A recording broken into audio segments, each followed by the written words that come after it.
एक समय की बात है, मुंबई जैसे बड़े शहर में राखी और महेश नाम के दंपत्ति रहा करते थे, जिनके 2 छोटे छोटे बच्चे थे, जिनका नाम करण और प्रीता रखा गया था।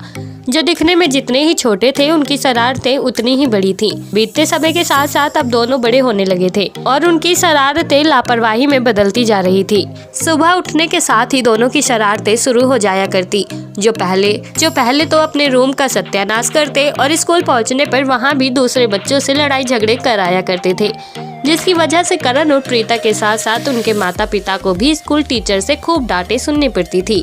राखी अक्सर अपने दोनों बच्चों की शरारतों से परेशान होकर महेश को कहती थी कि इन बच्चों का कुछ तो करो ना, उन्हें कैसे समझाया जाए कि इतनी शरारतें और लापरवाहियां ठीक नहीं है। अभी एक शाम जब महेश अपने ऑफिस से घर लौटता है, तभी उसका पैर हॉल में पड़े तेल में फिसल जाता है, जो कि उनके दोनों लापरवाह बच्चों ने ही गिराया था। गिरने से महेश के पैर में फ्रैक्चर आ गया था, जिसे राखी तुरंत बेडरूम में लेकर जाती है। तभी महेश बच्चों से कहता है कि देखो बच्चों, आज तुमने फर्श में जो तेल गिराया था उससे मेरे पैर में फ्रैक्चर आ गया है। अब बताओ मैं काम पर कैसे जाऊंगा और तुम्हारी सारी विशेष कैसे पूरी करूंगा। अब तुम्हें बाहर की भी कोई चीजें नहीं मिलेगी। जब मैं पैसे ही नहीं कमाऊंगा तो ये सभी चीजें कहाँ से आएंगी। करण और प्रीता को उस वक्त तो अपने पापा की बातें बिल्कुल भी सीरियस नहीं लगती।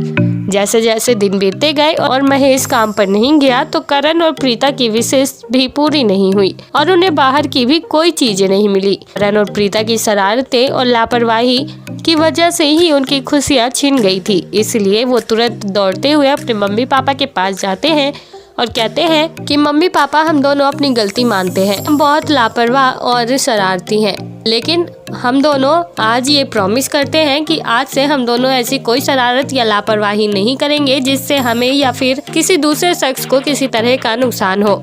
और पापा, आप भी जल्दी ठीक हो जाइए, आपको हमारी विशेष भी तो पूरी करनी है। तभी महेश अपने दोनों बच्चों से कहता है कि देखो बच्चों, अभी तुम छोटे हो, शरारतें तो तुम करोगे ही, लेकिन हमारा फर्ज है कि हम तुम्हें अभी से ही सही और गलत का मतलब समझाएं। मेरे पैर में किसी तरह का कोई फ्रैक्चर नहीं हुआ है। मैं डिजिटल वर्क करता हूँ, जो कि मैं घर पर बैठकर ही कर रहा था। मैंने और तुम्हारी मम्मी ने तुम्हारी लापरवाही बताने के लिए ये सब नाटक किया। यही कहकर महेश और राखी दोनों बच्चों को गले लगा लेते हैं और बस उसी दिन से ही करण और प्रीता की शरारतें और लापरवाहियाँ कम हो जाती हैं और एक बार फिर ये छोटी सी फैमिली एक दूसरे के साथ खुशी खुशी रहने लगती है। तो दोस्तों, आपने किस उम्र में सबसे ज़्यादा लापरवाहियाँ की है? आप हमें कमेंट बॉक्स में कमेंट करके ज़रूर बताएं और साथ ही ऐसी और दिलचस्प कहानियाँ सुनने के लिए आप हमारे चैनल को सब्सक्राइब करना ना भूलें।